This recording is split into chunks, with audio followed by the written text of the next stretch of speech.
So I wanted to do an episode on some of the things that are happening today in light of the Supreme Court decisions and a number of other things.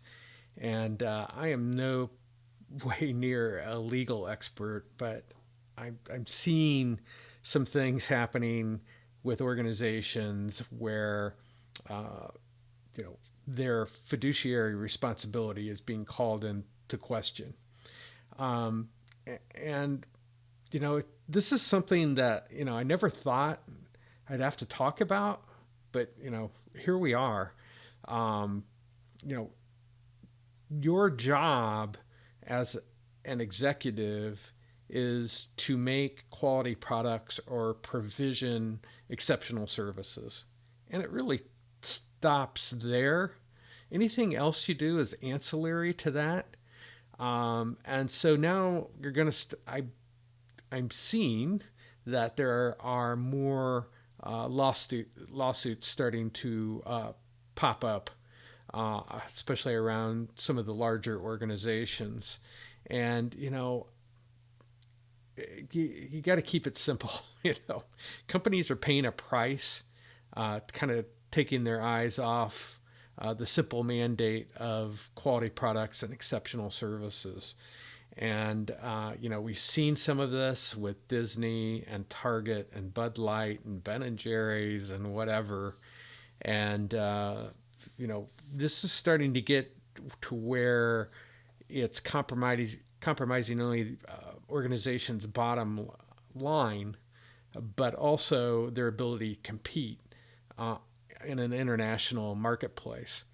So, there are uh, three things that I'll cover in this, just very high level. And I think every executive should do their due diligence on this and reflect on what their organization is doing. Um, but the three areas are ESG, hiring practices, and DEI.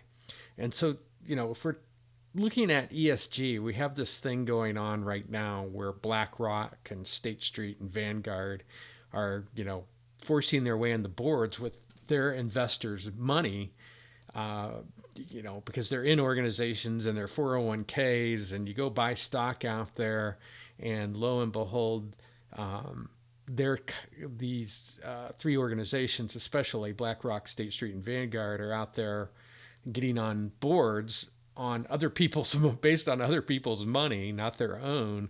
And as Larry Fink said from BlackRock, we're trying to force behaviors, and I got to tell you, it's almost ridiculous. Well, it is ridiculous.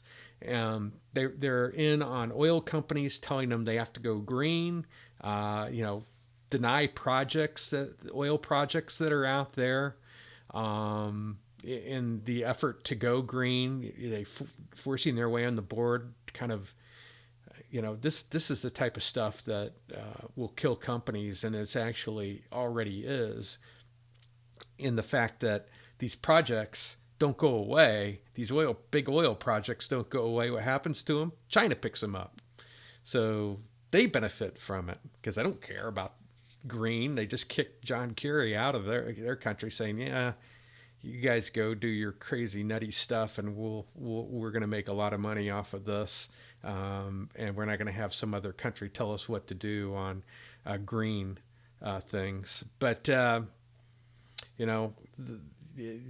ESG, uh, environmental social governance, especially the E, is the key component of this.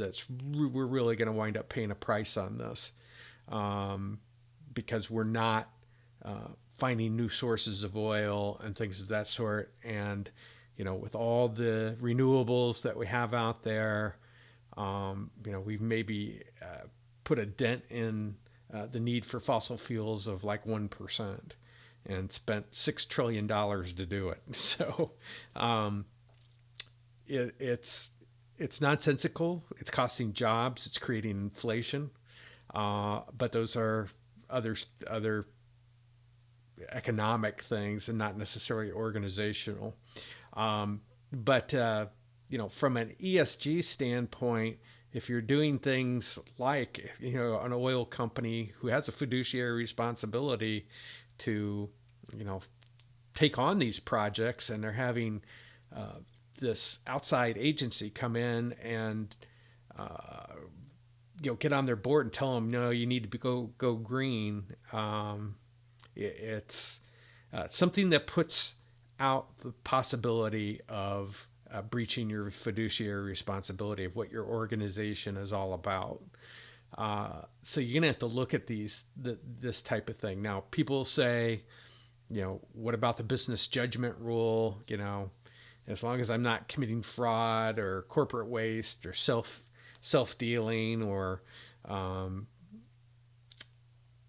you know decisions that are in a conflict of interest or bad faith or you know these no, gross negligence would be another one. These are things that you get into some gray areas, and as people lose money, they're going to put some suits out there, and the business judgment rule may or may not work for you, especially if it's not making quality products and exceptional services. And that's why I'm just going to say, keep it simple. Do what your company is there to do, and not all this ancillary stuff. The second thing is, ESG isn't alone. So, what I like to call rogue HR nowadays. You're seeing these people infiltrate, HR departments, and no, we're going, despite the Supreme Court decision to, that we have to hire based on merit, or like I like to call it, is skill. It's skill. If somebody has the skill to do something, or they don't have the skill to do something, and just basing it off of, a diversity type of situation is going to put you, and again, because of the Supreme Court decision, put your company at risk. And so you better go out there and see with your own eyes and listen to what's happening in your HR departments with, we get a lot of people that say, well, despite what the Supreme Court says, we're going to hire in diversity, and you start hiring people that don't have the skill, you're going to get sued. I mean, that's the bottom line. People, one, have had enough of it. And two, you need people with skill in your company, Then the third thing is this whole concept of diversity, equity, and inclusion, indoctrination in organizations. Now, you can't, as an organization, go out and, because I'm a Christian, I'm going to say you have to read the Bible every day as part of my company.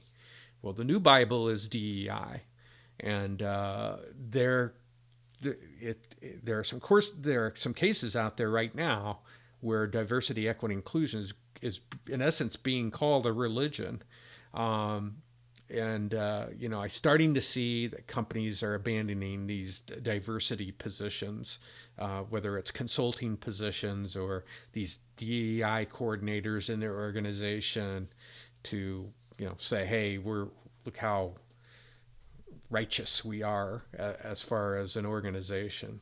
So those are the three things that are happening. And I strongly suggest that you as an organization take a look at what you're doing in these three areas, because the tide is changing very quickly. And, there's already too much litigation in our system. But when you're doing things that are ancillary to making quality products or provisioning exceptional services, you're putting yourself at risk. So that's what I wanted to cover this week. And remember, there is always a better way.